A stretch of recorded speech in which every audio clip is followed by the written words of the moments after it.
Boa noite, gente. Boa noite quem está aqui com a gente de novo, que já esteve com a gente na semana passada. Eu me chamo Caru, sou psicólogo e coordenador do Acolhe LGBT+, que é idealizado pela Organização Internacional All Out, e com quem vem fazendo uma parceria aí com a Havaianas para a gente construir esse espaço agora dessas aulas, que a gente vem construindo desde a semana passada. Esse é o segundo encontro de uma sequência de 4 encontros. Na semana passada, a gente esteve com a Cel Cavalcante para discutir quem é a população LGBT+, e hoje a gente está com o José Stona. Eu já vou apresentar ele, mas antes de mais nada, eu queria dizer que esse espaço de conversa, de troca, de escuta, ele está sendo idealizado principalmente em decorrência da existência do Acolhe LGBT+, que é um projeto que visa viabilizar que pessoas LGBT+, em situação de violência ou vulnerabilidade, acessem profissionais da psicologia que estão disponíveis para atender de forma voluntária. A gente lançou o Acolhe LGBT+, em setembro do ano passado, em 2020, num momento histórico, né, que a gente vive de pandemia e de aumento aí de sofrimento psíquico, sobretudo a população LGBT+. E nesse período, como já era esperado, a nossa fila de espera de atendimento está enorme, ficou muito maior do que o número de profissionais que a gente conseguiu que se disponibilizassem para atender as pessoas através do Acolhe LGBT+. Então, também eu faço um pedido, né? A gente abre esse espaço para conversar sobre saúde mental LGBT+, mas também no intuito de fazer um pedido para que você, profissional da psicologia que está nos escutando, que busque o projeto acolhelgbt+.org, e se tiver um horário na sua agenda, um tempo, para que você se voluntarie, para que a gente consiga zerar essa fila e viabilizar que mais pessoas LGBT+, tenham a possibilidade de iniciar um processo de cuidado da sua saúde mental que seja digno e, sobretudo, que seja ético. Então, muito obrigado quem está aqui com a gente hoje, boa noite.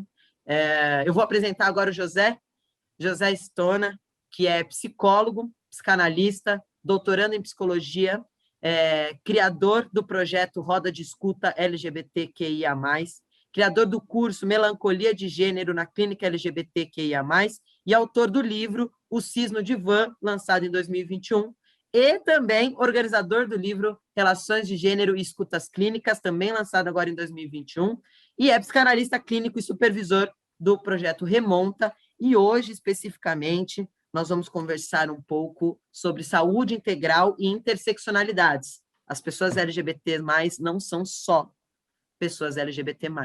Boa noite, José, é um prazer receber você aqui, é um prazer criar esse espaço, né, de troca e de escuta. Espero que você se sinta confortável para trocar com a gente hoje. Pessoas que estão aí nos assistindo, que vocês também se sintam confortáveis para estar com a gente, para escutar a gente e, sobretudo, para mandar perguntas. Não se acanhem. Mandem mesmo, tragam as dúvidas. Acho que mais do que conversar é para a gente poder criar esse espaço, e isso também se faz com muita dúvida e muitas perguntas. Então, boa noite, José. Jogo a palavra para você se apresentar, enfim, da onde você quiser partir. Boa noite. Tá bem. Muito boa noite, Caru. Bom dia, boa tarde, boa noite para todo mundo que está nos assistindo, que eu sei que, né, esse vídeo se mantém aí depois para vocês reassistirem, para encaminharem para outras pessoas que vocês acham que possam se interessar pelo debate. Então, quero saudar todo mundo a todo tempo aí que vai estar com a gente durante todo esse percurso, né? Quero agradecer muito a oportunidade de estar aqui falando sobre o meu trabalho e também compondo essa rede, que não é só uma rede que vai estar voltada por um interesse pessoal, mas é um interesse político de todo mundo que está envolvido, né? A gente entende o nosso compromisso, né, ético, clínico e político com esse debate. Também quero agradecer ao Guga, a Cláudia, né, a Thalita, o Danilo, todo mundo que está por trás e que está fazendo esse encontro acontecer, né? Então, acho que enfatizar desde o começo que é um evento que se produz por uma rede já dá uma pista gigantesca de como o nosso trabalho tem que ser feito daqui para frente, né? Então, agradecer muito a todos vocês por estarem aqui assistindo a gente também. Lembrando que a gente pode compartilhar isso e a ideia não é que eu vim aqui com um saber único, um saber aplicado, né? Não nenhum lugar de mestria, de doutor aí, mas é um lugar de poder estar alguém que está implicado nesse debate, que está aprendendo e que também quer saber a opinião de vocês, né? Quer que vocês também me confrontem e que a gente possa estar aprendendo em conjunto, né? Então, quero agradecer muito aí pela oportunidade de estar conversando com vocês. Eu queria começar, assim, a minha fala resgatando um pouquinho do que a Cel falou na semana passada, e também agradecendo muito pela aula dela, recomendo muito que quem não assistiu, por favor, assista, é uma aula impecável, imperdível, e que dá início a um debate muito importante que a gente está tentando minimamente seguir em conjunto, né? Então, eu quero partir da aula da Cel, trazer outros debates para vocês, e também encaminhar um pouquinho para um debate sobre colonialidade, que é essencial, e que a gente vai ter na próxima quarta-feira. Então, muito obrigado e espero que eu possa incomodar e também possa fazer algum sentido para vocês durante esse percurso.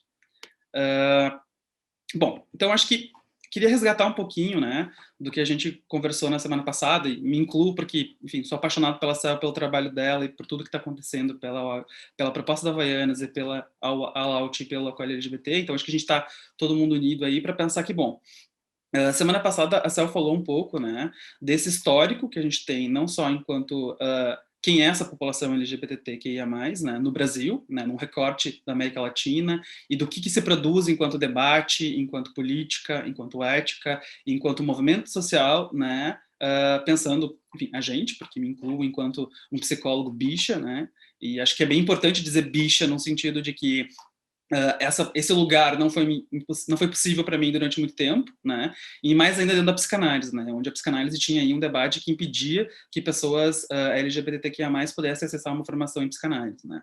Então, assim, dizer esse bicha tem é uma adjetivação política para entender, bom, isso é possível, né? Isso não reduz e não desqualifica nada do meu trabalho perante isso, né?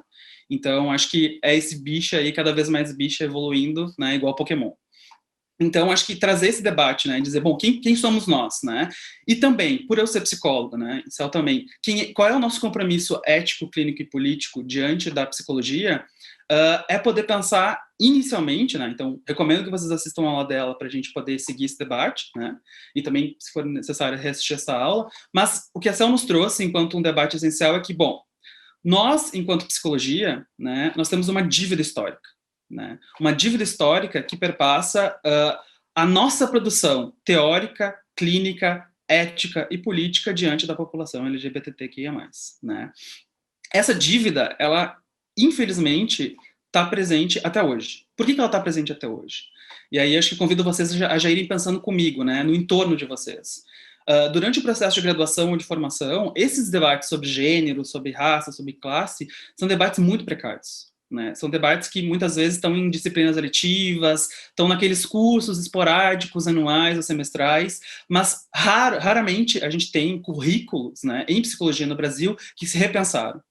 Então a gente tem um certo currículo invisível, um currículo normativo que ainda está muito marcado na psicologia brasileira, né? Então acho que, como a Cel bem falou, essa dívida histórica, ela marca um pouco a maneira como a gente está escutando hoje, né? Então assim, a gente tem uma base de formação, né, que raramente, né, consegue trazer esse debate sobre questões de gênero, né, questões de sexualidade, para um debate, enfim, de curricular, que não seja eletivo, né, um debate obrigatório, né? E, consequentemente, a gente tem, então, uma formatação da escuta clínica que vai estar também precariamente levando em consideração essas demandas, né? Então, de início, eu quero centrar um pouco a minha fala para o campo da psicologia e para psicólogos, mas acho que a gente pode espalhar isso, né, e torcer cada um para sua área que está assistindo, não necessariamente psicologia, mas vou estar mais voltado para psicologia, de entender que, bom, essa dívida histórica, ela está marcada no nosso fazer clínico hoje, né? Então, se a gente tem currículos, né, dentro da psicologia brasileira que não estão se repensando, né, não estão levando em conta as demandas e a cultura de seu tempo, a gente tem aí uma dívida de estar sempre atento, né, e sempre reivindicando esses espaços, e que esse debate sobre gênero, sobre raça, sobre classe, né, que a gente vai falar um pouco hoje no que seria essa interseccionalidade, que a gente possa minimamente exigir, que a gente possa minimamente quebrar essa hegemonia, né?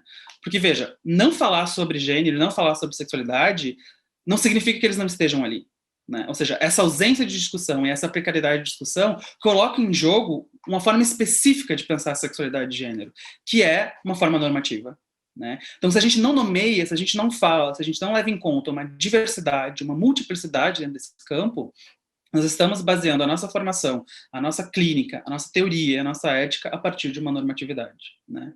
Isso é extremamente perigoso, né? Então, acho que a Cel trouxe esse debate num certo momento, assim, da fala dela. Então, eu queria marcar isso, assim, né? Então, a gente tem uma dívida histórica, né? E essa dívida histórica, ela não teve uma reparação, né? E por ela não ter uma reparação, né? Ou seja, uma reparação de Estado, uma reparação de massa, uma reparação macropolítica, a gente tem, então, que nós mesmos resolvemos esse problema. E não é à toa que a Acolhe, né, está sendo pensada por pessoas LGBTQIA+. Ou seja, um problema que não foi a gente que criou, a gente está tendo que solucionar. Né? Então, acho que levar isso em consideração já é entender um pilar de onde esse debate dentro dos campos, né, de uma escuta clínica com pessoas LGBTQIA+, um trabalho clínico com essa população, aonde que ele emerge, onde que ele surge, né? Então, entender que todos nós temos uma dívida histórica diante dessa patologização, né? Diante dessa normatividade que se dá até hoje em nome da psicologia, é super importante para a gente entender quem são as pessoas LGBTQIA+, no Brasil, e também o que seriam, né, pensar uma clínica com essas pessoas, que é um pouco do que eu quero trazer hoje, né? Também queria dizer que é muito importante a gente levar em conta, quando a gente está dizendo que a gente está trabalhando com gênero, né, que a gente tem que desconfiar muito, né, dos psicólogos que dizem que não trabalham com gênero. Eu não sei se vocês, de alguma maneira, conhecem esse debate, ou isso acontece no entorno de vocês, mas parece que sempre tem aquela pessoa que se torna a referência, né? Tipo, o fulano trabalha com gênero, o fulano trabalha com sexualidade, né? E eu fico me questionando muito, assim, mas como assim um psicólogo que não trabalha com gênero e sexualidade? Né? Ou como assim um psicólogo que não trabalha com questões de raça, né? Tipo assim, a gente está atendendo o quê? A gente está atendendo portas, a gente está atendendo lápis? Não, a gente está atendendo pessoas, né? Então, acho que a gente tem que começar a desconfiar um pouco dessas nomenclaturas, esses posicionamentos que dizem, bom, eu não trabalho com gênero, né? Porque, de novo, não trabalhar com gênero é trabalhar com gênero específico, é trabalhar com a norma, né? É manter esse legado normativo intacto, né? É reproduzir certas estruturas hegemônicas que vão produzindo silenciamentos e automaticamente vão formatando a maneira da gente escutar, né? Então isso começa a acontecer e a gente começa a perceber que, bom, a gente tem uma manutenção normativa, né? E essa manutenção normativa vai colocando certas vibrações e certos dizeres como inaudíveis, né? Ou seja, a gente começa a não dar conta de escutar, a gente começa a não dar conta de entender e acolher e perceber o nosso papel diante desse trabalho, dessa reparação histórica, né? E eu estou dizendo tudo isso por quê? Estou dizendo porque a qualquer momento, né, ou seja, numa primeira oportunidade que a gente tem, né, um discurso conservador toma conta. Né? Então, se a gente não está atento a essa dívida histórica, se a gente não está atento ao nosso papel ético, clínico e político, né, não só diante da população LGBTQIA+, mas diante de qualquer sujeito, né, mas aqui a gente vai ter esse recorte de pensar certas especificidades dessa clínica e dessa população, né, com os perigos e potências que isso possa ter. É importante a gente estar atento a isso tudo, porque numa primeira oportunidade que a gente tem, nós já vamos ver que um debate conservador, violento e discriminatório volta. Né? Não é à toa que ano passado, né, a gente teve um debate de retorno sobre a cura gay. Né? Então a gente tem uma tendência meio errada de acreditar que as conquistas que a gente tem, né, desses 30 anos, né, de uma resolução, da resolução sobre, né, que a gente não pode, pelo nosso Conselho Federal, fazer cura gay ou nenhuma terapia conversiva ou corretiva, né? A gente comemora essa resolução que tem 30 anos, a gente comemora os 10 anos, né, do reconhecimento, né, pelo STF, de famílias, né, não heterossexuais serem configuradas e reconhecidas como famílias, né, homoafetivas, né, esse termo que parece ser um termo incrível e potente, mas a gente sabe que ele é extremamente problemático, e que não sei se pessoas trans ou pessoas não cisgêneras conseguem se configurar como família homoafetivas. Aí já vem um debate importante, né? Então, a gente tem essas comemorações, mas a gente tem que estar sempre atento de que, a qualquer momento, esses direitos podem ser tirados, né? A qualquer brecha ou a qualquer possibilidade de ser questionado o valor do nosso trabalho ou a importância de uma garantia de direito, né? Esses debates retornam. Né? Então, a gente tem esse retorno sobre a cura gay, a gente tem o Ministério da Educação tirando, né, um debate sobre gênero dos currículos escolares, né? Isso aconteceu em 2019, 2018, né? A gente tem, no Brasil, uma ausência de representatividade, né, e ausência de debates nos currículos de graduação e nos campos políticos de discussão de pessoas LGBTQIA+, né, ou seja, e a gente tem essa lacuna, né, que vai nos colocando, né, e vai colocando o nosso trabalho diante de uma certo silenciamento, né, de uma certa amarragem que impossibilita que a gente consiga manter um avanço, manter esse progresso, né, de garantir o mínimo. Né. Então, quando a gente olha para essa história, como a Sandra estava nos contando, a gente vai vendo cada vez mais qual é o papel que a gente tem, né? Porque esse papel de pensar, né, as pessoas LGBTQIA+, não é um papel apenas dentro de um campo clínico, né? Dentro de 4 paredes brancas fechadas num consultório privado, né? O papel do psicólogo é um papel ativo, é um papel histórico, é um papel político, né? Então, eu acho que a gente saber onde a gente está se posicionando e entender as estruturas que produzem isso é super importante, né? Então, dando esse aparato assim meio geral, para poder entrar um pouquinho no tema de hoje, a gente tem que começar a entender que esse debate, né, histórico de patologização, né, de novo, um debate sobre etiologia, tratamento e cura, né, que consequentemente é meio que o papel que a gente está aí destinado a ocupar, é um debate super importante para a gente pensar qual é o nosso papel hoje, né. Então, acho que antes da gente pensar a interseccionalidade, né, e o que ela representa para o nosso trabalho clínico, é importante a gente entender o que significa essa sopa de letrinhas, né, e também entender qual é o papel político e representacional dessas letrinhas, né? Então, muitas vezes a gente vai acreditar que é um trabalho, né? Assim, qualquer pessoa pode escutar uma pessoa LGBTQIA+, e de fato a gente pode fazer isso, mas eu acho que a gente tem que levar em consideração as demandas dessa população e o que está em jogo enquanto uma aposta ética, clínica e política, né? Então, assim, num primeiro momento, a gente tem que entender, né, que se a psicologia, né, se discursos médicos, jurídicos e terapêuticos construíram, né, através do tempo, certas verdades sobre a sexualidade, sobre o gênero, né, essas verdades foram sendo, de uma forma de manutenção, foram sendo produzidas e reproduzidas ao longo do tempo pela psicologia, né. Então, a psicologia corroborou muito para construir a ideia, então, de um normal, né, e de um natural dentro do campo da sexualidade e do gênero, para pensar essa generalidade e a heterossexualidade como modelos de normalidade, né? Acho que esse debate é um debate mais tranquilo, né? Então, a gente está vendo que, tranquilo no sentido de que, acredito que hoje ele esteja mais espalhado, assim, né? Mas, quais são os efeitos que isso tem, né? A gente já tem aí 40 anos da despatologização das homossexualidades, a gente tem aí 3 anos que a gente retira aí as transexualidades dentro de um campo, né, de transtorno mental, mas, de fato, hoje, né, em 2021, nesse momento que a gente conseguiu retirar todo esse estigma, discriminação e violência dessa população? A gente conseguiu, enquanto psicologia, né, a retirar esse conceito enquanto uma patologia mental, enquanto transtorno mental, a gente conseguiu erradicar, a gente conseguiu propor estratégias e estruturas de reparação para essa população, né? Se 40 anos a gente tem aí da despatologização das homossexualidades, né? A gente ainda vive e ainda está no contexto social e clínico essa sombra, né, de patologização, que ela ainda permanece, né, essa sombra que carrega certos estigmas, estereótipos para determinados corpos, né. Imagina então essa suposta retirada, né, que a gente sabe que a retirada não foi completamente efetiva, porque, de novo, se mantém certas estruturas de patologização para pessoas trans, né. Então, pensar um pouco desse entorno, desse berço da psicologia referente a essa população, é poder entender qual é o nosso papel hoje, né?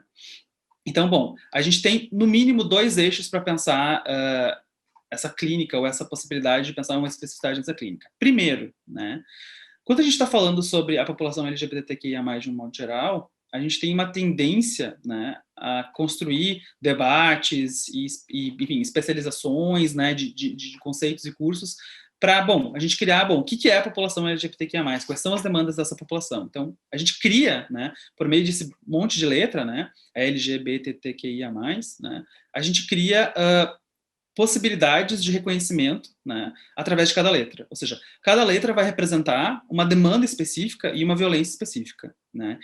Só que a gente tem uma mania, às vezes, de unificar tudo isso, né. Então, quando a gente está falando desse modo geral, da população LGBTQIA+, a gente tem que tomar cuidado de que, sim, a gente está falando de certas violências, estruturas violentas que são comuns, né, mas que não são iguais, né. Então, uma lésbica, um gay, uma travesti, uma transexual, elas não sofrem, né, a gente não sofre o mesmo tipo de violência, e a gente não tem o mesmo tipo de demanda, né.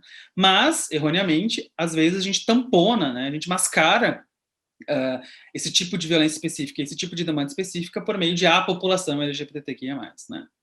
Então, assim, tem um primeiro movimento, né. Essa sopa de letrinhas, né, ela serve para uma garantia de direito, né. Ela serve para negociar e reivindicar o mínimo, né?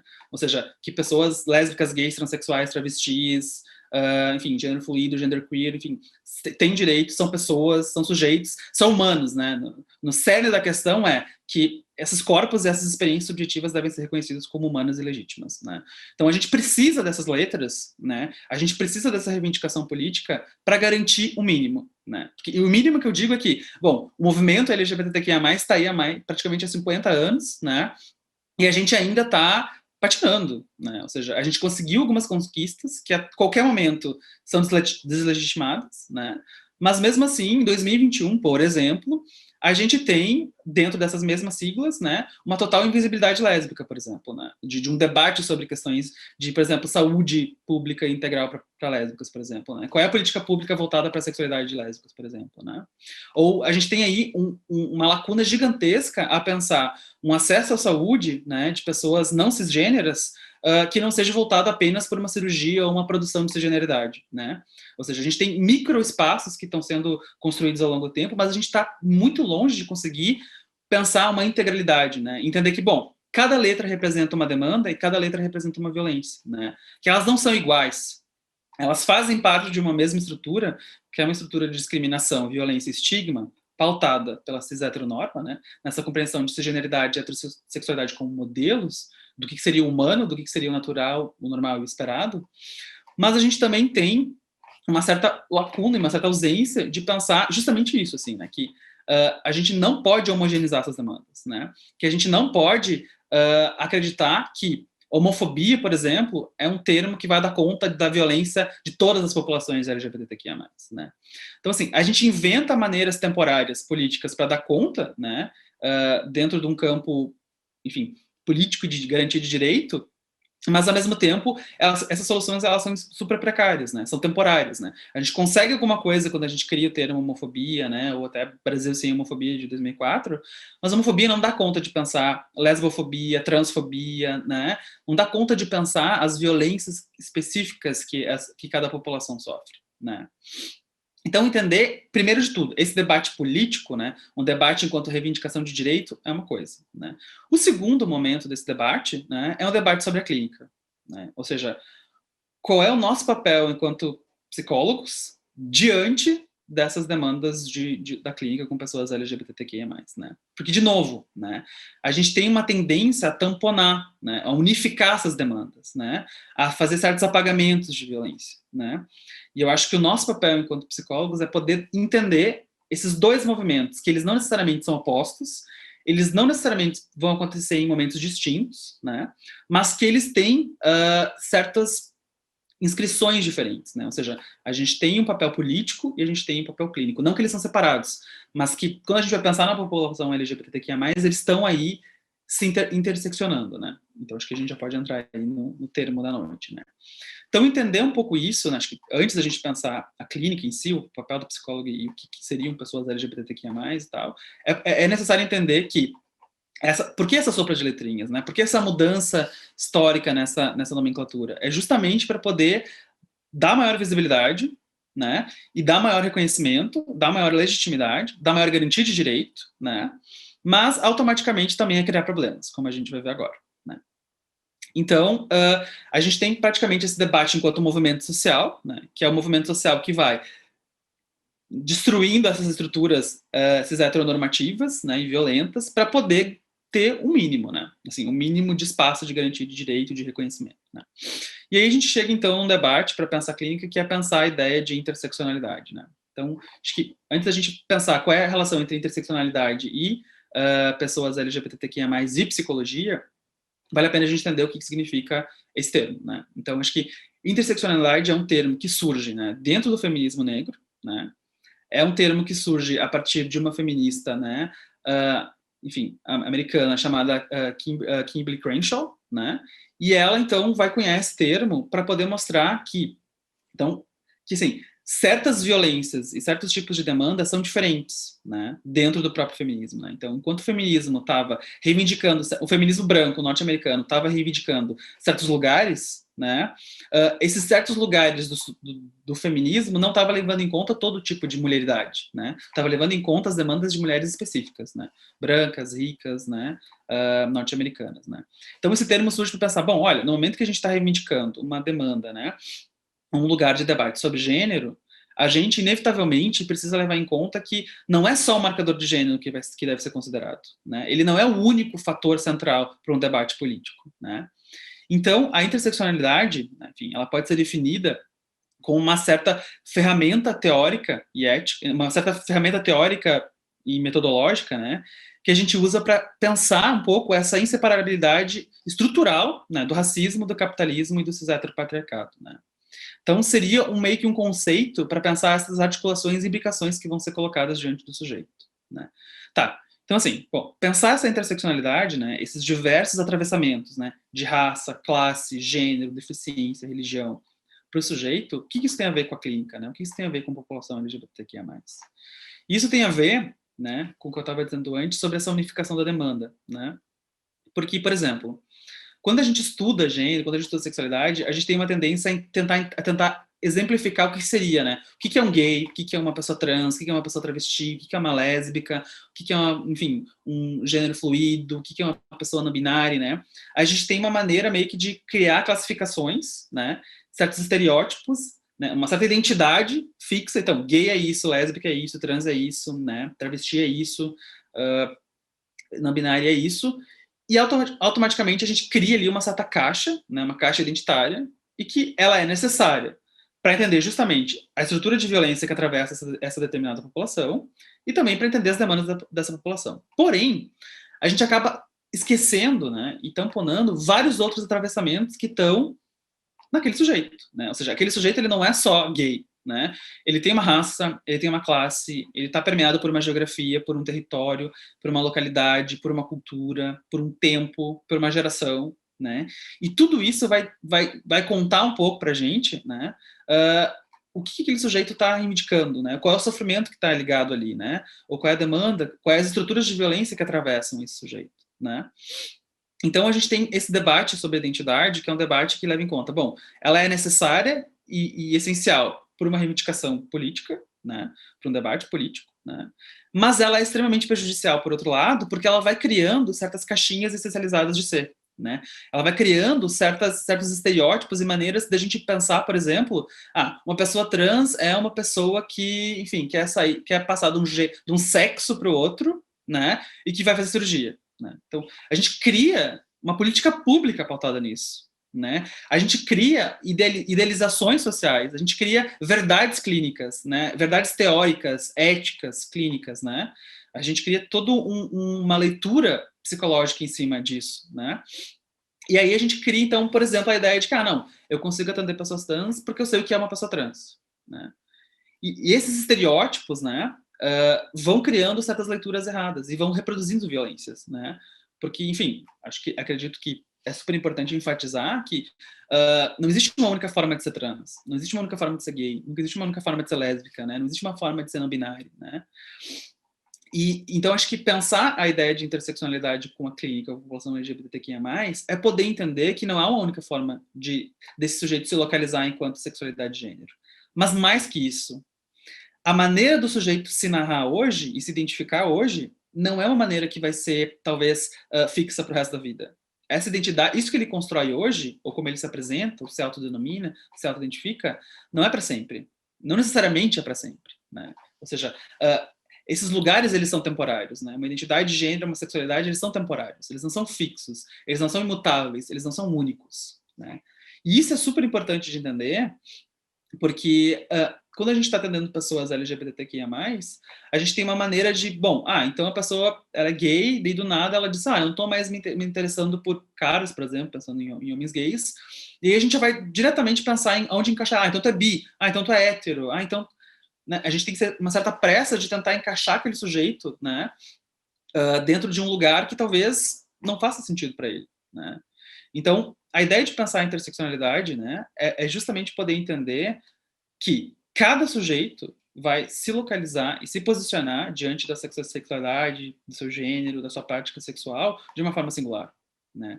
E por mais que isso seja super banal de ser dito, não, acho que não é uma coisa tão evidente, assim. Acho que não é uma coisa tão... não é um acordo da psicologia, né? Pelo menos vou pensar um pouco pela minha graduação e pelos lugares que eu circulo, né? Esse debate é um debate muito precário, né? A gente tem uma maneira meio de querer encaixar a todo custo as pessoas dentro de determinados lugares, né? Sem se dar conta que não necessariamente esses lugares sirvam para essa pessoa, né? Então, é entender esses dois movimentos, né? Quando a gente está pensando nessa clínica com pessoas LGBTQIA+, que essa identidade, ela é super importante enquanto debate político, né? Enquanto um lugar de legitimidade e reconhecimento, né? Acho que isso é uma coisa.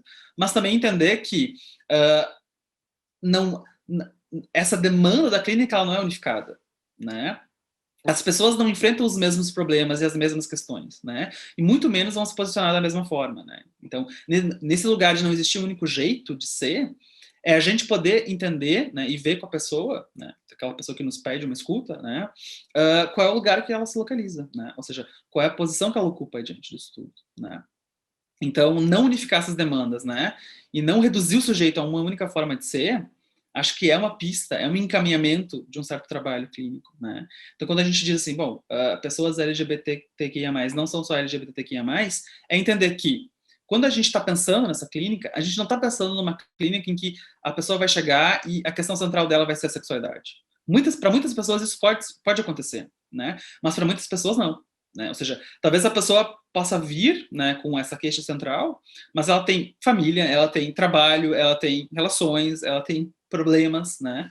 Acho que isso chega a ser meio redundante, mas às vezes precisa ser dito, né? Ela é uma pessoa que, enfim, tem outras demandas que não só a sexualidade e o gênero, né? E assim, tem um debate super importante nessa discussão, né? Que assim, pressupor que uma pessoa sofre, né, a partir da sua sexualidade, do seu gênero, da sua prática sexual, é patologizar. Né? Porque ela pode estar vindo, né? Ela pode estar vindo para esse encaminhamento, para esse atendimento com uma certa demanda vinculada à sexualidade, mas se a gente se restringe a isso, né? Se a gente se restringe a entender que aquela pessoa é só trans, que aquela pessoa é só gay, que aquela pessoa é só lésbica, que aquela pessoa é só travesti, a gente deixa de escutar, de fato, outras coisas que estão ali, né? Outros sofrimentos interseccionais que estão na vida dela. Né? Então, reduzir o sujeito a uma identidade é violentar, é reproduzir essa estrutura de violência, né? É reproduzir uma certa maneira de entender que só aquilo importa, né? E isso é extremamente perigoso, né? Dentro de um espaço da clínica, né? Então, acho que não unificar essa demanda, né? E não antecipar que essa pessoa sofre, né? Porque a gente, de fato, não sabe, né? Ou seja, dependendo do recorte de classe, de cor, de geografia, ser gay pode ser uma coisa que ali naquele espaço não vai fazer tanta questão, quanto para algumas pessoas vai fazer muita questão, né? Então, acho que entender que a população LGBTQIA+, ela não é unificada, né?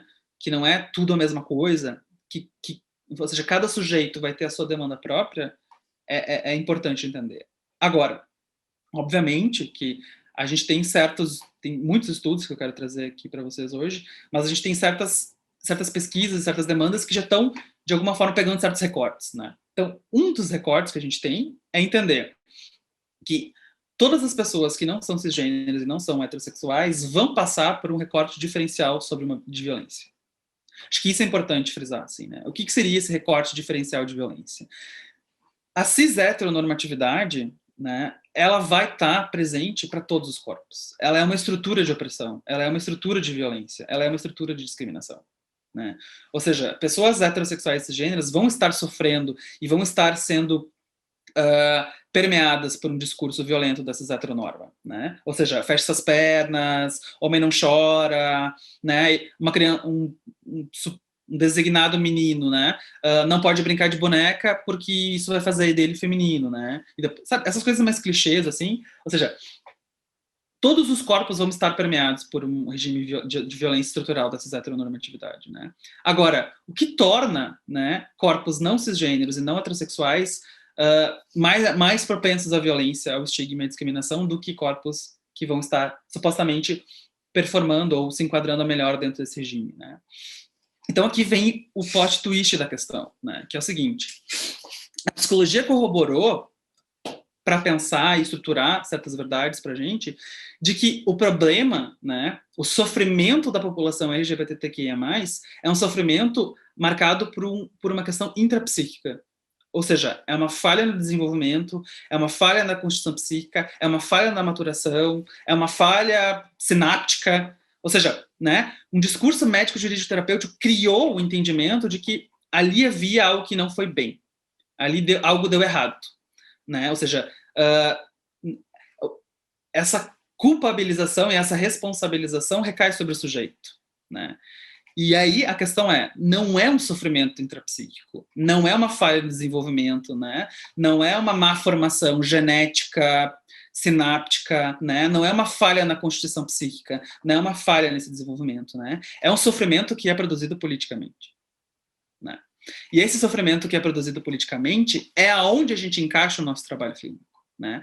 Porque senão a gente vai estar nos atendimentos buscando uma certa etiologia do porquê que a pessoa se tornou gay, do porquê que a pessoa se tornou trans, do porquê que a pessoa se tornou lésbica, né?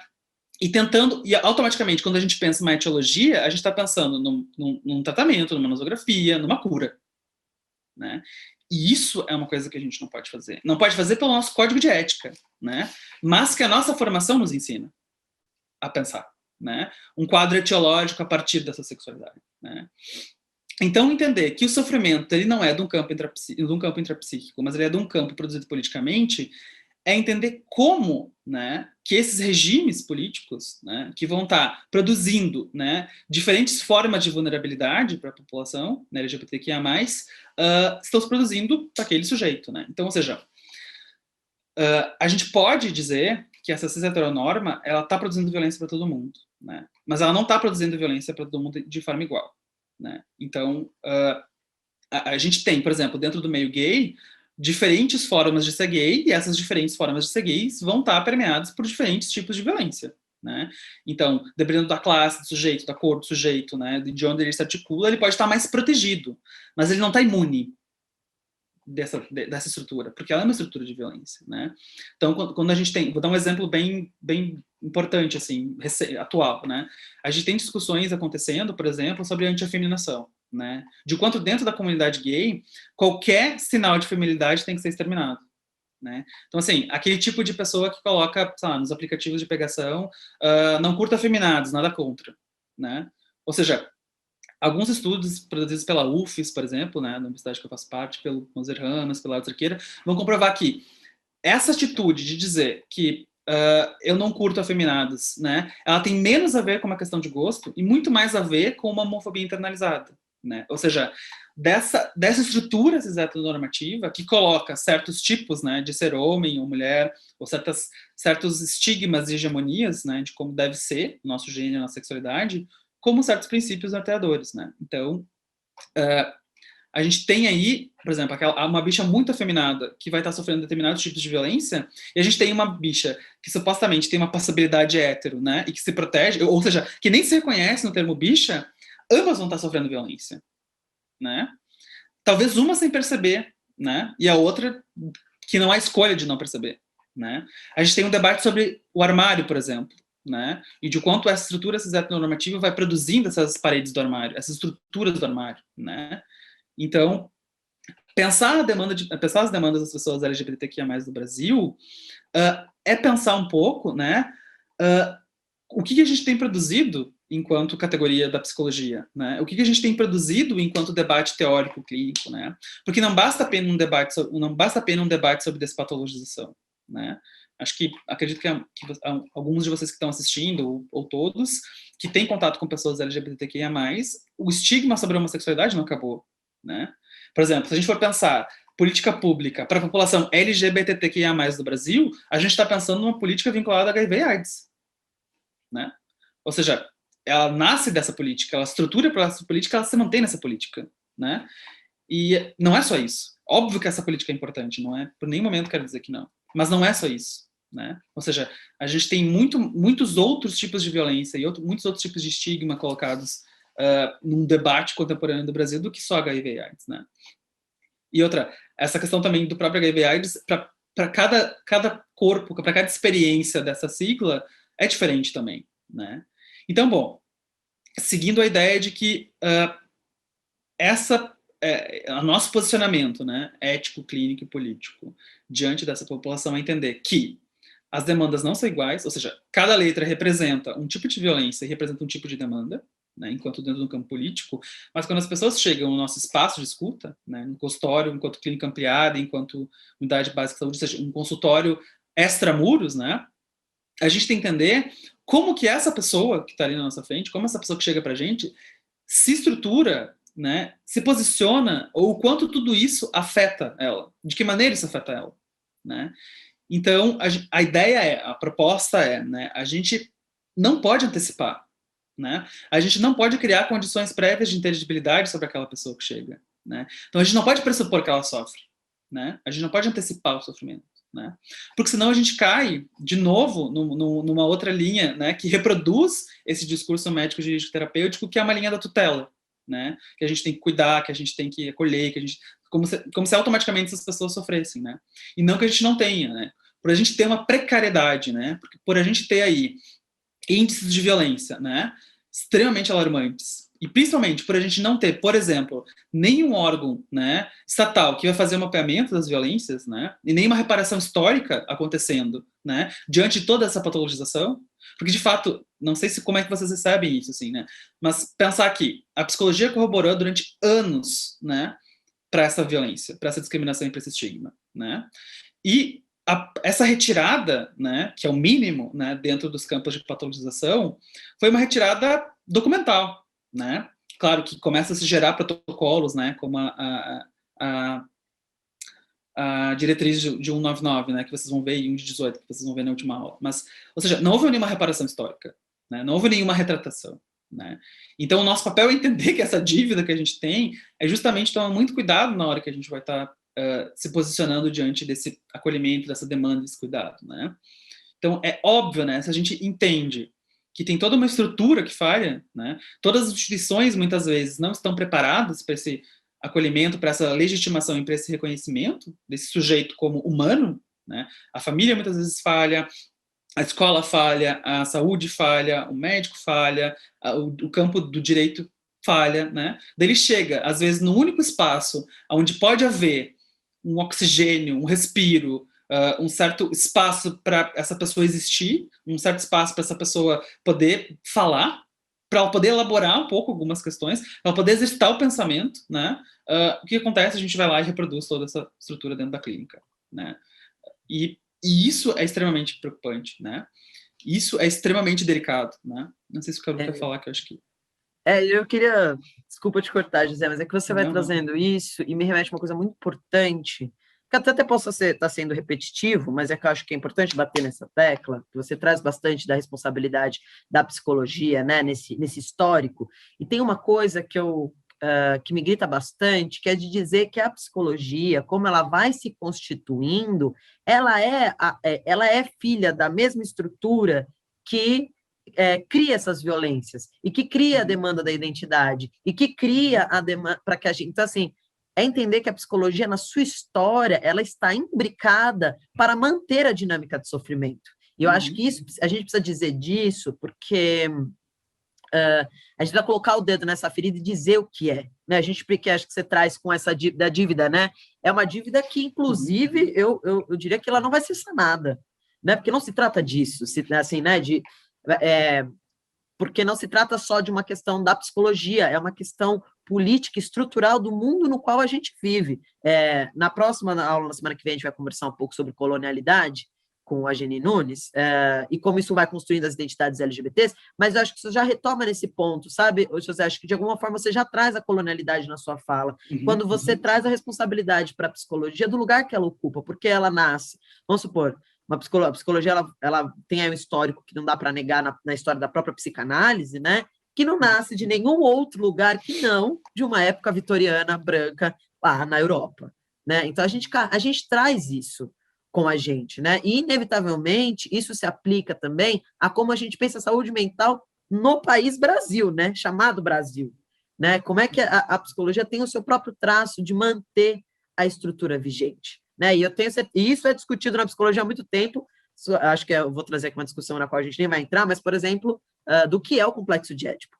E a discussão do que é o complexo de Édipo na psicanálise já é uma retomada da gente discutir esses lugares que ocupa a psicanálise e que ela incide na manutenção estrutural. E aí uma outra coisa que isso me remete, que é, se nós, que somos psicólogos, a gente está tendo que se haver com o lugar no qual a gente está, refazer este lugar, porque a gente inevitavelmente vai reproduzir, porque isso está na nossa formação, está na rua, está no que a gente consome, porque a gente não é só um profissional, né? Que estamos ali limpo, liso, a gente está dentro de um mundo e a gente consome o que esse mundo produz também. Então, isso está em nós. Isso precisa ser dito. Isso me remete a uma coisa de que há também um impacto, eu percebo, José, não sei se você percebe isso, mas eu percebo bastante dos profissionais, quando eles percebem que a própria comunidade LGBT, aquela pessoa que traz aquele sofrimento, ela também está imbricada nessa estrutura, que ela também reproduz, às vezes, as violências e os sofrimentos que estão ali. E aí, eu sinto que isso também faz um marco no processo clínico, porque eu vejo muitos profissionais trazendo isso como assim, então, há uma confusão ali, ou há algo que não está certo. Será que você realmente é isso que você é, essa identidade que você traz, né? Justamente, acho que por não entender que até a angústia de se colocar nessa identidade, ela está presente. Eu não conheço alguém que não queira, de alguma forma, ou não atravessa algum sofrimento de querer pertencer, porque o sofrimento desse mundo atravessa isso, querer pertencer. E o pertencer, ele não está só no campo de uma identidade do tipo assim, vou me assumir, sei lá, trans, para pertencer ao universo trans, não é só isso. Também isso está presente na necessidade de pertencimento, inevitavelmente, à estrutura.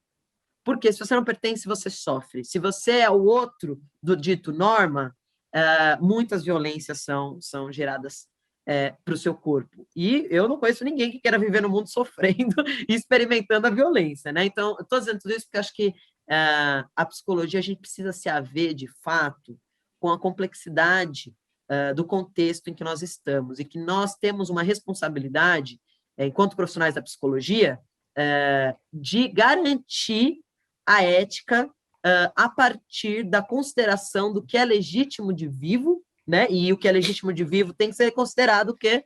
Complexidade, contexto, coisas que são para além de sujeito, né? Para além, é uma coisa que atravessa a vida, a experiência do ser. E isso também me atravessa uma questão que nós não, de novo, né, vou trazer, nós não estamos, o psicólogo não é imparcial, nós não estamos num lugar imparcial. O nosso corpo diz coisas, o nosso corpo tem lugar, tem território, e a gente também precisa mensurar isso nesse diálogo com essa pessoa que a gente recebe para a escuta. Eu ouso dizer que o que a gente vem fazendo aqui, José, com todas essas conversas, e me amparo muito no que você trouxe hoje, de que é quase que dizer, gente, tem um código de ética, a coisa está aqui, está presente. O que é que nos impede de tocar? O que é que nos faz ter que ter um projeto como a Acolhe LGBT+, porque se existe um projeto como a Acolhe LGBT+, é porque há uma questão da qual a gente, inclusive enquanto classe de profissionais, não tem dado conta, né? E aí isso também enquanto político, enfim, em várias esferas. E aí eu queria tocar o dedo nessa ferida, José, você já trouxe ela, enfim, de uma forma brilhante, agradeço muito, inclusive. Queria só fazer esses adendos. Obrigado, Cadu. Eu acho que tu traz uma coisa que é muito essencial, assim, de entender também que a gente não possui a verdade sobre o outro, né? E eu acho que, assim, às vezes o nosso trabalho é justamente poder ajudar o sujeito a se livrar dessas amarras heteronormativas que ele está preso, né? Porque, assim, se durante séculos e décadas, né, a gente se estruturou a partir de uma cultura e de um social que coloca certas categorias, né, pra gente ser humano, pra gente ser reconhecido como gente, a gente precisa, né, o mais próximo possível de uma heterossexualidade, de uma cisgeneridade, é inevitável que a gente introjete isso como algo nosso, né? Não é mais algo do social, não é uma estrutura que está fora, é uma estrutura que está dentro da gente, né? Ou seja, é um sofrimento que muitas vezes o sujeito nem reconhece, né? Ou seja, um debate bobo, mas é um debate importante, né? Dessa necessidade gigantesca da maior parte das pessoas LGBTQIA+, querem reproduzir ou entender que o sinônimo de felicidade é monogamia, né? Esse é um ponto, assim, né? De a qualquer custo querer um preceito heterossexual na sua vida, né? Ou para ser mulher eu preciso disso, para ser homem eu preciso daquilo, né? E é claro que é muito fácil para uma pessoa que tem esse reconhecimento dizer que não é necessário que o outro precise disso, né? Mas a gente tem que entender que enquanto a gente não destruir essas categorias, tipo assim, não é só trabalhar com o efeito, né? Com a violência, discriminação e estígma que a população LGBTQIA+ sofre, ou com a própria população LGBTQIA+. O nosso alvo tem que ser essa estrutura, né? Mas é um efeito, é um trabalho duplo, né? Que não precisa acontecer de modo diferente, né? É um trabalho de poder entender tudo. É quase assim, a gente tem que saber muito sobre sexualidade e gênero e esse debate sobre a população LGBTQIA+, não para saber o que fazer, mas para saber o que não fazer, né? Para poder entender que essa pessoa vai se localizar, como que ela se localiza nessa estrutura toda de violência. E também entender que não é só violência e sofrimento, né? Acho que é isso, sim, também tem esse dito, assim, ela vai estar permeada por isso, porque é uma estrutura que produz isso. Enquanto a gente não destruir essa estrutura, a gente não vai estar completamente livre disso, né? E provavelmente se a gente destruir essa, a gente vai construir uma outra, né? Acho que o debate é entender que não é só sobre sofrimento, né? Que a gente está discutindo quando a gente está discutindo sobre questões e população LGBTQIA+, né? Senão a gente fica numa coisa meio melancólica, meio, né? E de fato a gente já pode negar isso também, mas acho que os preceitos cis heteronormativos, eles estão na teoria. A gente é formado para reproduzir eles, né? Assim, e a gente pode abrir mão da teoria. Escutem, a gente tem que escutar o que a clínica está nos dizendo, o que a população está nos dizendo hoje, né? Qual é a reivindicação desse sujeito, né? Qual é o sofrimento que permeia a história dele, dela, dele, né? Ou seja, é uma singularidade que tudo isso pode estar atravessado, mas a gente tem que procurar o que é singular ali, né? E não uma teoria ser aplicada, mas uma teoria implicada, né? Um lugar compartilhado da precariedade, né? A gente tem que abrir o nosso corpo para receber aquela história. E a gente tem que entender que inevitavelmente a gente vai aparecer, né? Ou seja, não tem como, né? Como tu disse, a gente é formado pela mesma estrutura, né? Então, acho que assim, antes da gente ir lá desconstruir o gênero do outro, vamos pensar o nosso próprio gênero, né? Vamos ver o que a gente sente diante dessa clínica. Acho que o mais ético, o mais cuidadoso, o mais cauteloso dentro do papel de psicólogo é a gente entender o que isso tudo nos produz efeito, né? Assim, e entender, bom, a gente está discutindo sobre população LGBTQIA+, mas a gente está discutindo sobre cisgeneridade, sobre heterossexualidade, sobre branquitude. Isso está nas nossas pautas, isso está nos nossos grupos de estudos, está na nossa formação, isso está no nosso conselho, isso está no nosso entorno, na nossa leitura, nas nossas estantes. Esse debate está acontecendo, porque senão as pessoas vão ser sempre outras, né? E no momento que a gente mantém esse outro como outro, ele vai ser sempre exterior, né? Ele vai ser sempre de um campo fora, né? E que, de novo, é manter essa mesma estrutura, né?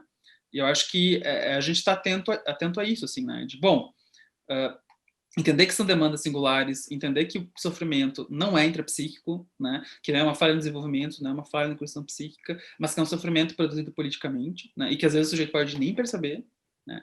E qual é o nosso papel diante disso, né?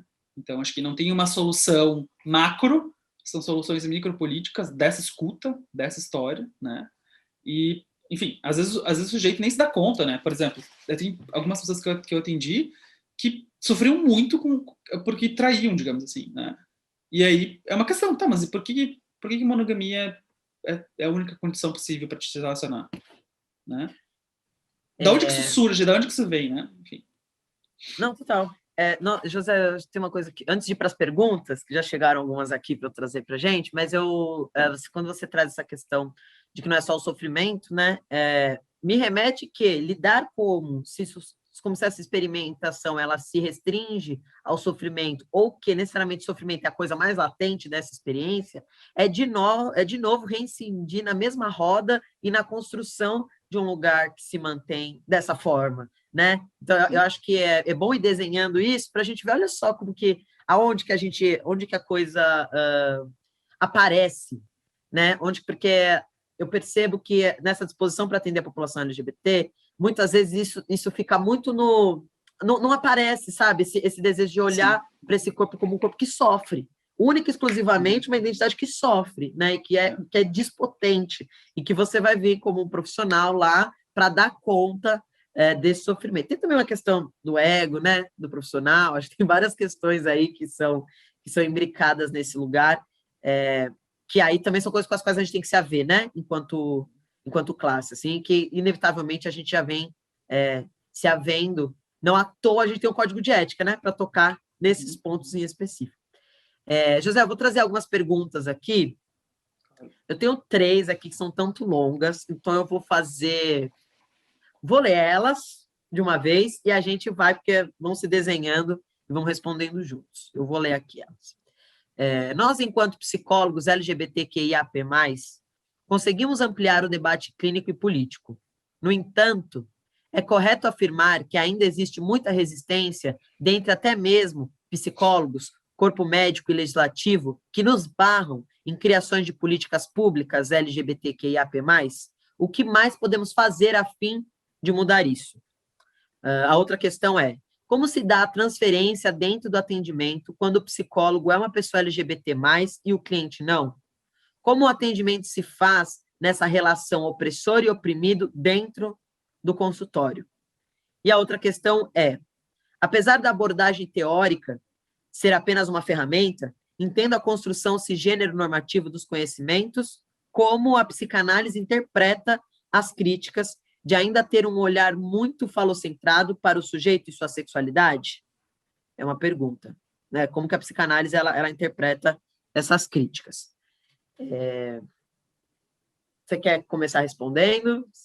Posso começar. Tá, Eu acho que eu fico pensando que, por exemplo, eu acho que sim, acho que seria muito negligente a gente dizer que não há uma barragem aí, a uma reivindicação de lugar de direito, né? Acho que a gente tem 2 momentos muito importantes para saber o que está acontecendo. Quando a gente tem um debate dentro da nossa própria classe de psicólogos e que coloca o debate de cura gay como uma possibilidade de retorno, como uma possibilidade de técnica, né?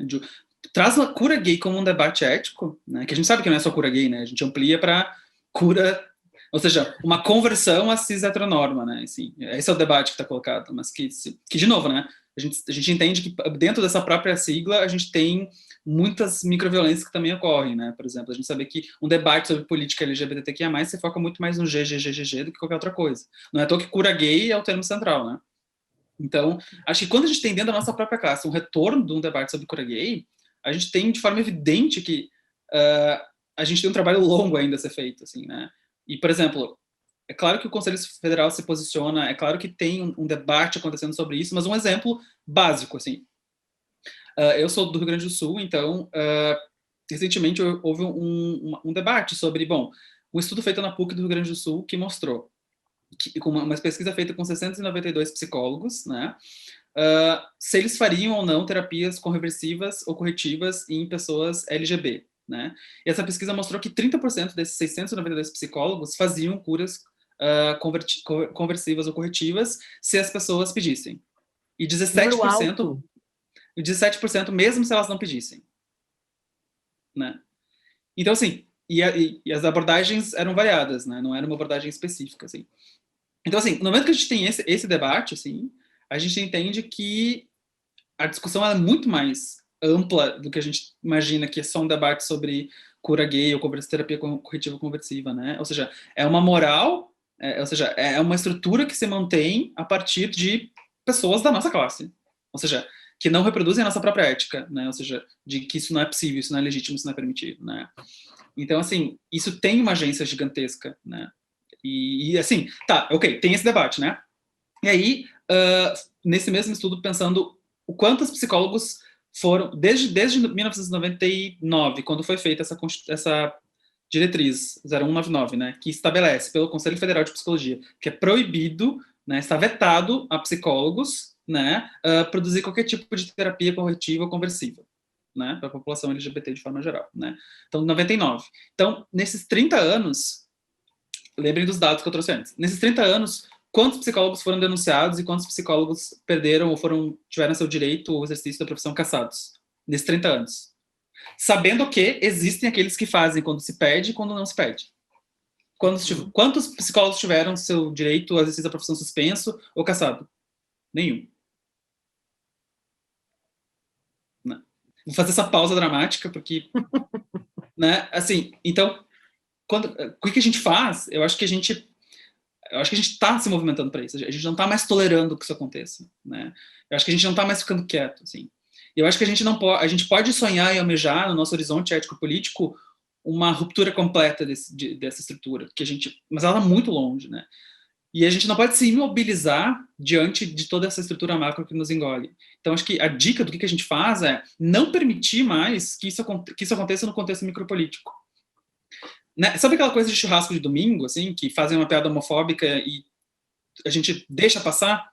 Né? Ou que tá todas as mulheres fazendo, né, independente de como elas forem, tá fazendo comida, ou né, fazendo comida e depois lavando a louça e um monte de cara sentado tomando cerveja.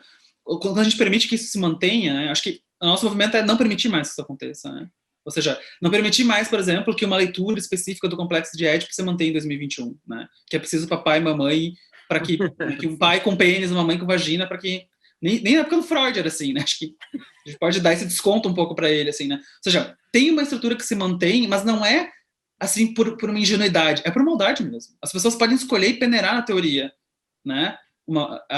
Entendem? Assim, então acho que a gente pode pensar nessa perversão não mais dentro do lado de pensar pessoas LGBT, mas dos próprios psicanalistas, dos próprios psicólogos, né? Ou seja, há uma maldade colocada em jogo, né? Há uma moral colocada em jogo, né? Há uma psicopatologia que ainda está acontecendo. E a gente não pode mais deixar isso acontecer, né? Mas dentro do nosso contexto micropolítico, no nosso grupo de estudo, né? Vamos discutir Édipo. Tá, mas então vamos ler um texto de agora do Édipo, né? O que as pessoas estão pensando agora, né? Vamos discutir pessoas trans. Ok, vamos chamar pessoas trans para falar, vamos ler pessoas trans, né? Vamos ver o que as pessoas estão dizendo sobre o seu próprio cuidado. Ou seja, a gente tem o que fazer, assim, né? E é claro que a gente tem ações a nível macro, assim, como a Cole, né? Como o Projeto Remonta, como várias outras coisas que estão acontecendo, como grupos, né? Como a ANTRA, como o Grupo Gui da Bahia, como Somos, né? Que estão aí tentando cotidianamente fazer essa reparação, né? E nos alarmar o tempo todo para isso. Mas, por exemplo, eu não sei quantas pessoas estão nos assistindo e se são todos psicólogos, né? Mas eu vou fazer uma pergunta que acho que tem tudo a ver com essa primeira pergunta do dia de hoje, assim. Independente de que momento você esteja da formação em psicologia, no início, no meio, no fim, ou já psicólogo, você já ouviu falar da resolução 0199? Em algum momento da sua formação? Se você nunca ouviu falar, agora você entende como essa estrutura mantém uma violência, estigma e discriminação. Porque se você nunca ouviu falar, significa que não estão te preparando para escutar de uma forma despatologizante. A sua escuta está formatada por um preceito cis-heterossexual, né? Cis-heteronormativo, cis-heterocolonial, né? E eu nem vou botar questão de raça aqui, porque daí o debate vira gigantesco, mas é necessário colocar, é muito necessário colocar, né? Tentando, né, acho que pensar a interseccionalidade é poder trazer esses outros marcadores de classe, raça, território, geração, né? Sim, ser gay nos anos 70 não é a mesma coisa que ser gay em 2021, ser gay em Porto Alegre não é a mesma coisa que ser gay no Nordeste, né?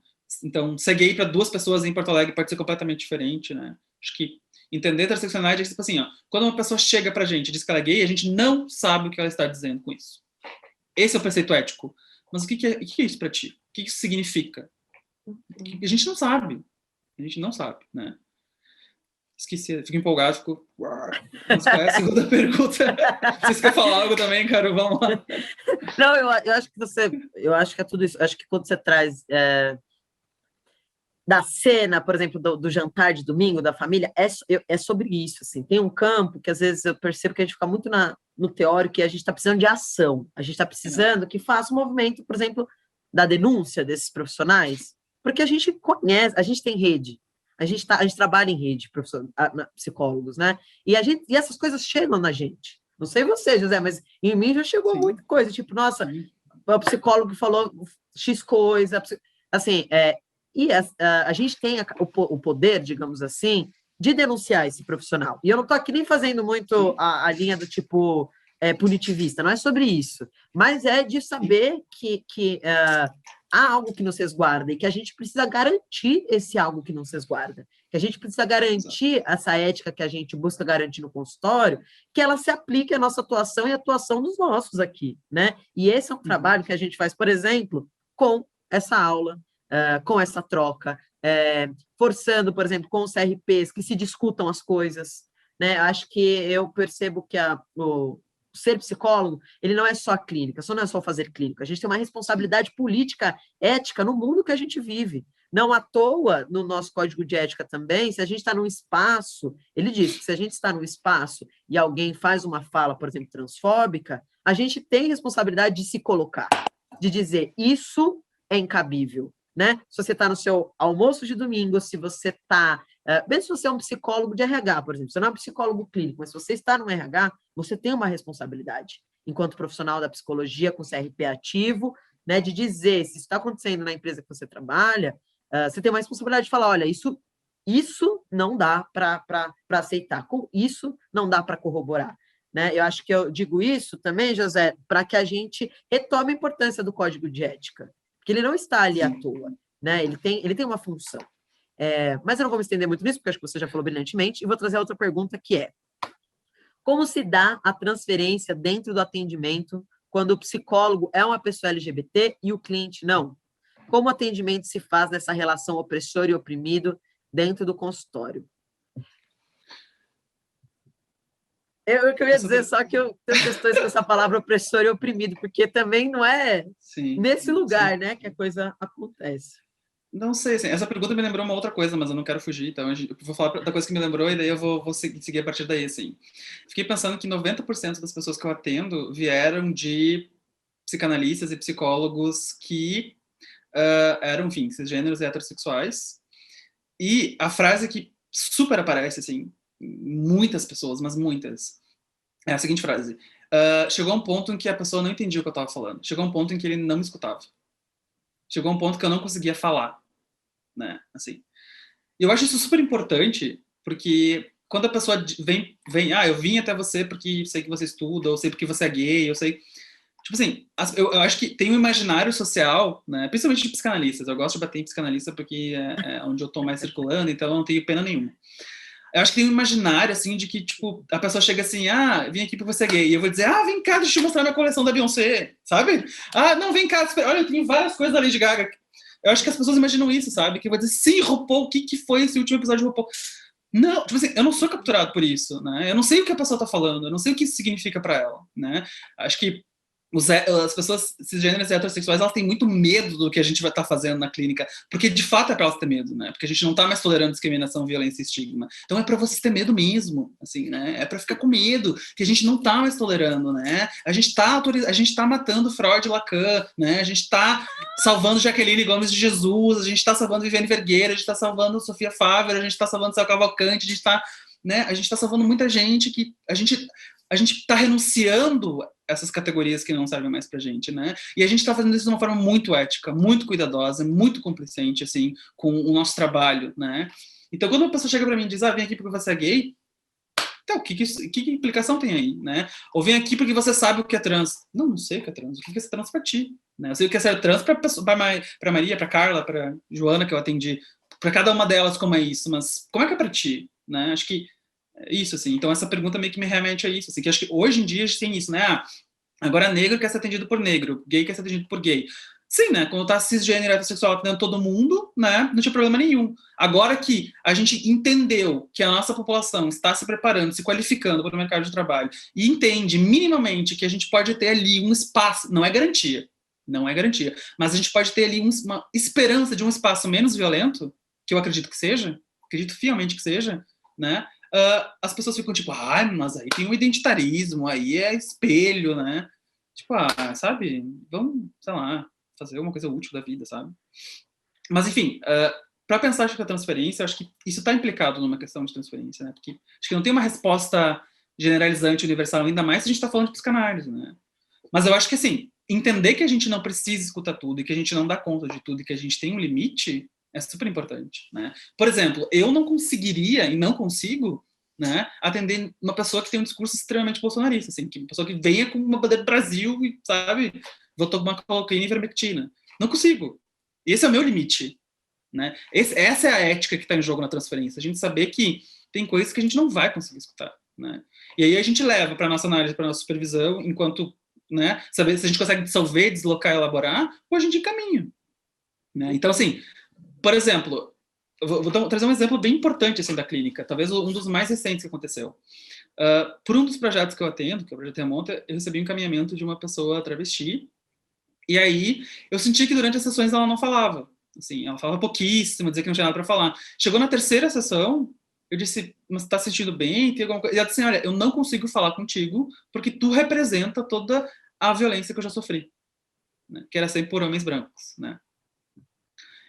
Aí está o limite da clínica. Não é para eu ser gay ou para ser LGBTQIA+, que eu vou conseguir escutar tudo, que toda a população LGBT vai ser o meu mercado. Não. Tem um limite ético, tem um limite estabelecido pela transferência de que, bom, eu não consigo, né? Não consigo discutir, ou eu não consigo falar, né? Então aí a gente tem esse dever ético de pensar, bom, esse trabalho ele não vai conseguir ser feito aqui, né? Acho que entender que a gente tem um limite, que a gente não dá conta de tudo, né? Que a gente tem uma responsabilidade ética com isso que nos chega, acho que é super importante e delicado, né? Então, se a gente já está tomando, de antemão, uma categoria opressor e oprimido, né, quem é quem ali? Assim, e que lugar esse significante tem também nessa discussão, né? Porque, como o Caro falou, que isso a gente incomoda, né? A gente também é opressor em muitas situações, né? Que efeito que isso provoca, né? Que eu não acho que a gente é obrigado a escutar todo tipo de gente, e nem acho que a gente consegue, né? Acho que esse é o debate sobre a interseccionalidade, né? Entender todos esses atravessamentos e como eles nos atravessam também enquanto terapeuta, analista, enfim, né? De como isso tudo está marcado na nossa vida e o quanto isso formata a maneira como a gente escuta o outro. Acho que esse não é só um debate aplicado a um outro LGBTQIA+.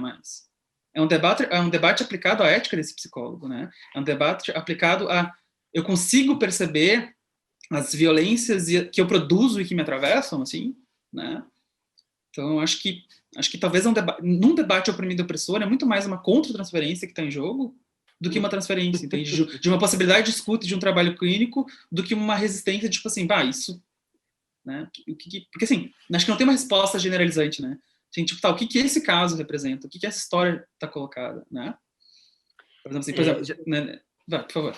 Senão eu fico... Não, que isso me lembra, conforme você vai dizendo também, que colocar nesse lugar de oprimido e opressor também é jogar, por consequência, com esse lugar da identidade cristalizada, né? Porque é reduzir esses corpos a esse lugar. Quando eu acho que a gente está aqui, onde a gente está botando dentro da ferida, o que a gente está propondo é entender que todos os corpos, ou do profissional, seja profissional LGBT, cisgênero, branco ou racializado, enfim, não importando, é atravessado pela estrutura. O que é diferente são as consequências desse atravessamento, né? E que, tanto, por exemplo, acho que esse exemplo que você traz, José, é ótimo, né, com essa pessoa que você atende, porque o fato de você ser uma pessoa branca, um profissional branco, independente se é LGBT, isso marcou a possibilidade desse cuidado, e é disso que a gente está falando, né, quando a gente traz aqui essa questão da interseccionalidade, é que a gente passe a observar essas relações a partir da complexidade que elas são mesmo, assim, e que não há... por mais que existam as identidades, como bem o José trouxe hoje na fala dele, que elas têm um lugar, um contexto político no macro, no micro, essa coisa está toda misturada. E, assim, não é novidade dentro da psicologia que a gente tenha que se haver com o que acontece dentro do processo clínico, que é a reverberação do externo. E aí que me grita uma coisa quando eu recebo essa pergunta, assim, né? Porque... por que se acha que vai ser diferente com pessoas LGBTs? Por que se acha que vai ser diferente com pessoas racializadas? O que move a questionar como cuidar, porque já está se percebendo uma diferença, que é a questão. Que acho que é o problema onde a gente está tocando. Né? Se pela cabeça do profissional já passa uma distinção que marca necessariamente a relação da onde se parte, já há uma falha ética. Não sei se ficou nítido o que eu estou querendo dizer, mas assim, a falha ética está, né, nesse momento em que a gente já implica na relação um lugar específico, seja, inclusive, nessa proposta, né, onde necessariamente um psicólogo que seja LGBT, ele vai... o que acontece ali vai ser diferente de outros. Não, a gente tem que se haver com a transferência e com a contra-transferência, vamos dizer assim, em termos psicanalíticos, mas enfim, né? Que também é uma disputa aí os termos disso, sim, mas sim. Dessa relação, a gente vai ter que saber com ela o tempo inteiro, porque cuidado, ainda mais na clínica, ela é a relação, é o que a gente dá conta dessa relação, é como a gente vai fazendo, né, esses enlaces dessas relações. José, já me gritaram aqui que a gente tem 10 minutos, a gente tem outras questões. Se a gente passar 5 minutos, 10 minutos, tudo bem, mas eu vou então ler a outra pergunta, tá? Que já se imbrica nisso que a gente está dizendo, que é, apesar da abordagem teórica ser apenas uma ferramenta, entendendo a construção cisgênera normativa dos conhecimentos, vem uma pergunta. Como a psicanálise interpreta as críticas de ainda ter um olhar muito falocentrado para o sujeito e sua sexualidade? José, você que é psicanalista, joga essa bola para você.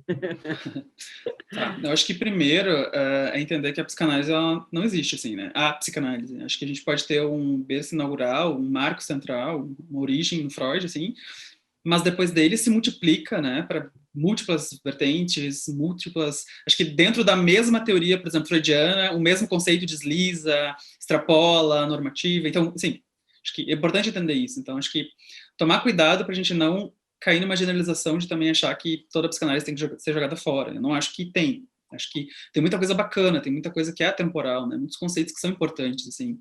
Por exemplo, transferência, associação livre, né? Escuta flutuante, são coisas desgenerificadas e que se sustentam numa ética, numa prática, né? Dependendo de como a gente vai usar a categoria de desejo, enfim. Acho que tem isso, né? Só que eu acho que hoje o debate contemporâneo está dividido em duas vertentes. Um apego obstinado à binaridade, de psicanalistas que não abrem mão da binaridade, não abrem mão do seu legado normativo, porque é isso, né? Um evento de psicanálise é um homem branco num palco falando para um monte de mulher de bolsa da Gucci, da Chanel, tudo branca, rica, com Range Rover estacionada, né? Isso é o comum dos eventos de psicanálise, né?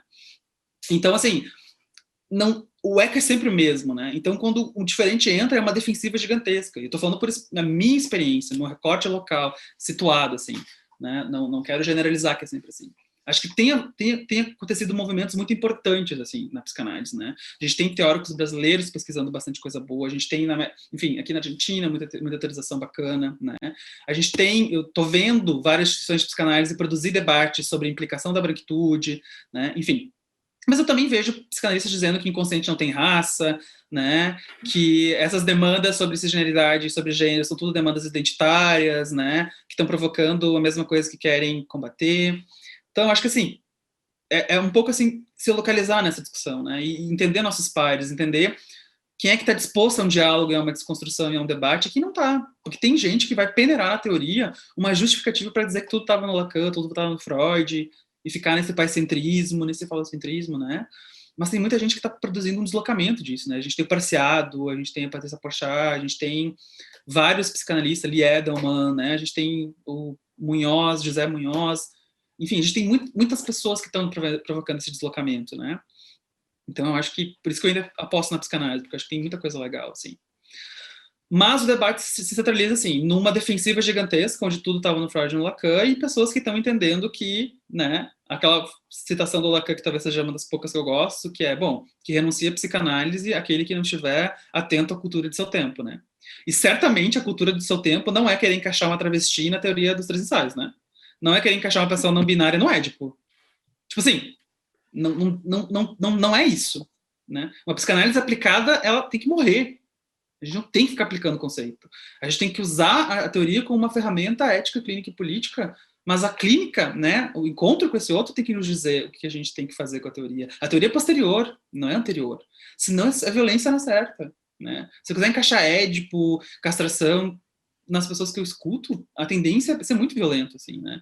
Então acho que limpar um pouco esse ar, assim, da psicanálise como algo completamente normativo, assim, mas não esquecer da dívida que ela tem, assim, né? Acho que, de novo, a psicanálise não tem, no seu grande acabouço... Vou perguntar para vocês que estão assistindo, quem de vocês conhece um psicanalista trans? Ou um psicanalista trans?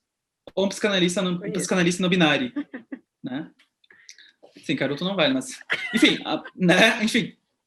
Ou seja, eu, sei lá, vamos pensar, graduação foi psicanálise, especialização... Tipo assim, fiquei praticamente 8 anos dando psicanálise. E onde é que estava a Virginia Bicudo? Onde estava a Sabina Spearring, né? Ou seja, que são precursoras da psicanálise, né? Onde essas mulheres estavam? O que acontece que essas mulheres não chegam pra gente? Por que elas não estão nas nossas prateleiras, nos nossos PDFs, né? Por que elas não estão no nosso grupo de discussão, né? Por que quando a gente vai num evento de psicanálise, agora tem até o adendo do online, que pode ampliar um pouco isso, mas nos eventos presenciais de psicanálise, tu não via nenhuma pessoa negra.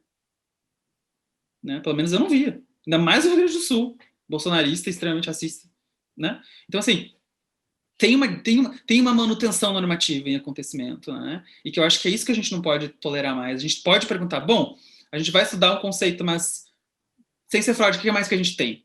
Né? A gente vai organizar um evento de psicanálise. Por que só gente, pessoas brancas? Né?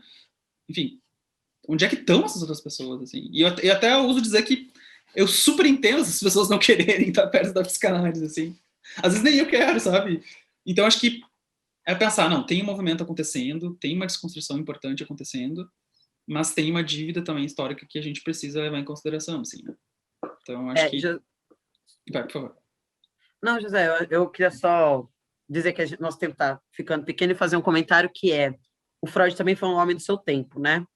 É. Mas tem uma contribuição da psicanálise que é muito prudente, que, tudo bem, ele olhou, por exemplo, falar da histeria, né? Ele olhou para como aquilo se dava, como a neurose se dava, e é de uma observação, eu considero, assim, belíssima, assim, é de uma sagacidade a observação que ele faz. Assim. Mas ele faz uma observação de uma experimentação daquele momento do tempo, daqueles corpos, daquele contexto, daquela história, né? O que me preocupa é esse levar direto, entendeu? Sem incorporar o contexto que a gente está vivendo, né? E aí, assim, não se perde o valor do que foi criado com a psicanálise, não se trata disso, né? Não se trata de falar que a psicanálise não serve, mas é como que o que ela nos forneceu, ou né, todas as abordagens nos fornecem de ferramentas, para acionar essa possibilidade de escuta, né? Eu vejo um pouco... E aí isso não é só uma questão da psicanálise, que é uma coisa que eu queria trazer, né? Todas as abordagens, elas estão corroborando e são marcadas nessa estrutura e nascem dessa estrutura que violenta.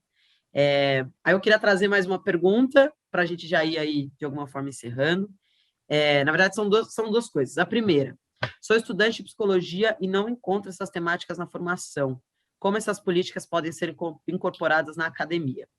E o outro ponto é, José, você poderia passar as referências desse estudo que citou, da PUC do Rio Grande do Sul, sobre terapia reversiva? Aí, José, se você quiser mandar o link para a gente incorpora esse link ou o nome depois na descrição da aula também. Eu acho que bom que essa pessoa que disse que não está acontecendo, né? Acho que bom que encontrou esse espaço, assim. Acho que se eu tivesse tido esse espaço na minha graduação, certamente a minha escuta seria outra, né? Acho que teria havido movimentos muito diferentes, assim. Então, acho que sorte que tu encontrou esse espaço. Eu acho que se ele não existe, tu pode criar. Tenho plena certeza de que se tu propor um grupo de estudo com teus colegas do teu entorno, de vários semestres e tal, propor, vai ter muita gente interessada, assim, né?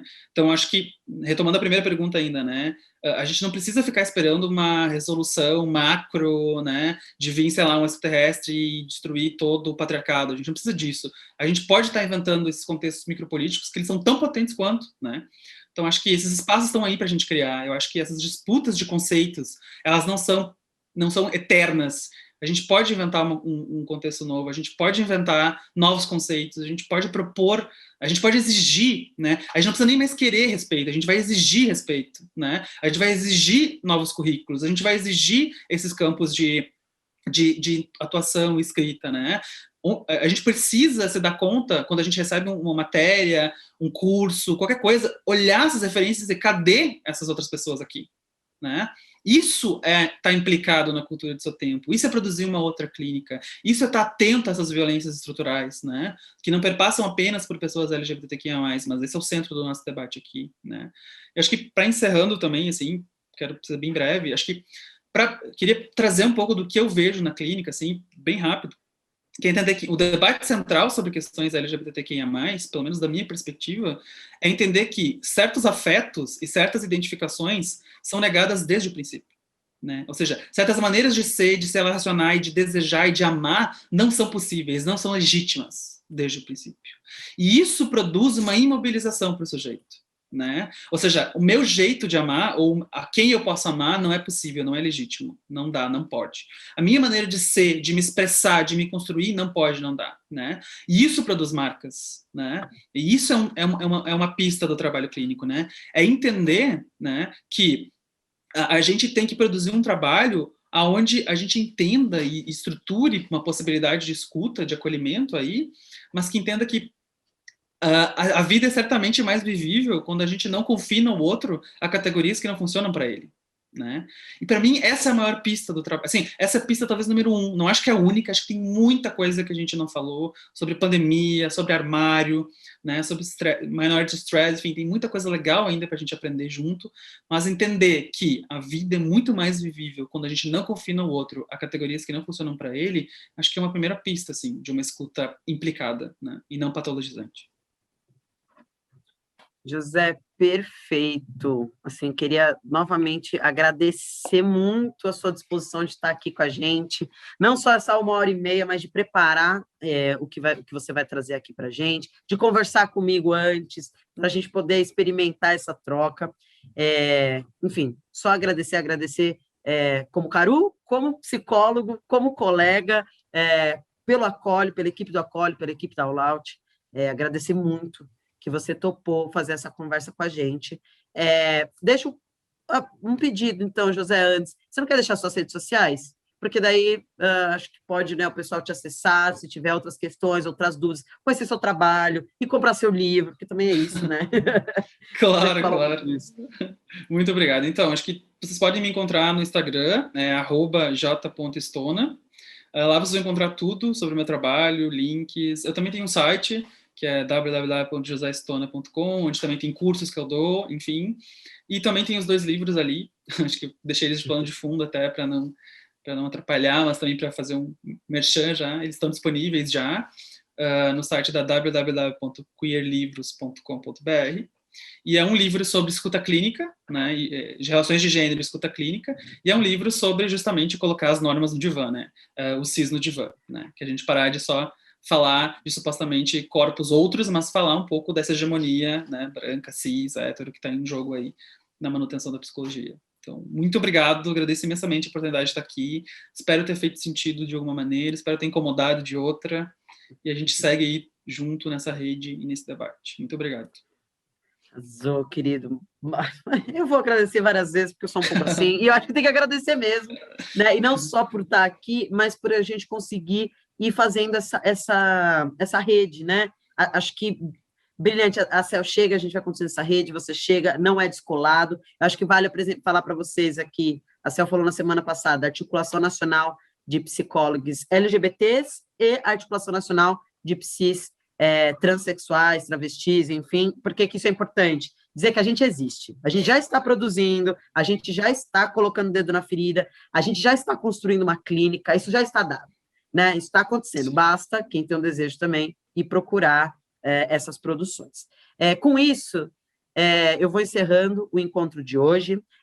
Eu queria convidar todo mundo, lembrar todo mundo que essa foi a segunda aula de 4 aulas que estão acontecendo toda quarta-feira desse mês de maio, às 8 horas da noite, nesse mesmo link.